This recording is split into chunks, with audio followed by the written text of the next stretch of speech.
Lors de la multiplication des pains, nous voyons cette triple action du Christ. Jésus lève les yeux au ciel, il bénit les pains, il les rompt et ensuite il les distribue. C'est étonnant parce que nous trouvons le même rythme un peu après, à la veille de sa mort, lors de l'institution de l'Eucharistie. Jésus d'abord rend grâce, il reçoit le pain, il se reçoit lui-même comme un don de Dieu. Il rompt le pain et ensuite il le donne à ses disciples. Plus profondément encore, lors de sa passion elle-même, Jésus se reçoit du Père dans une action de grâce. Il rompt son corps, c'est-à-dire il se donne, il se laisse transpercer, et puis il distribue, c'est-à-dire il donne au monde entier. C'est pour ça qu'il y a un rythme très profond depuis la multiplication des pains jusqu'au mystère de Pâques. Bénir, rendre grâce, rompre et donner. Alors il y a quelque chose d'important à souligner parce qu'effectivement, depuis la multiplication des pains, Jésus préparait de façon cachée ses disciples au mystère pascal. Mais il faut bien souligner ça. Lorsque Jésus nous prépare de façon souterraine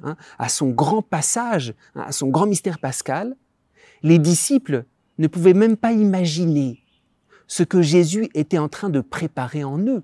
Lorsqu'ils l'ont vu bénir, rompre les pains et les distribuer, c'est un geste qu'ils ont vu.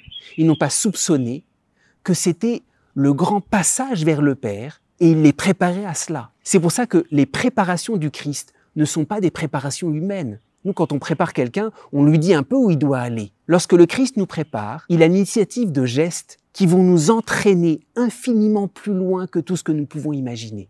Et nous devons vivre cela lors de l'Eucharistie. Lorsque nous voyons le Christ bénir, rompre les pains, les distribuer, nous savons qu'il s'agit d'un mystère dans lequel il nous entraîne, qui va infiniment plus loin que ce que nous voyons.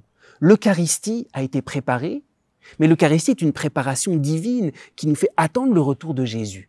Et lors de l'Eucharistie, il faut le vivre comme un enfant, en sachant qu'il faut être attentif, il faut regarder, il faut se laisser porter par la liturgie, plus profondément par les gestes, les paroles même de Jésus, en sachant qu'il nous entraîne dans un don que nous ne pouvons même pas imaginer. L'Eucharistie est une préparation divine, elle doit être vécue comme un enfant qui sait qu'il est emporté dans une promesse, dans un don prophétique qui dépasse tout ce qu'il peut imaginer ici-bas.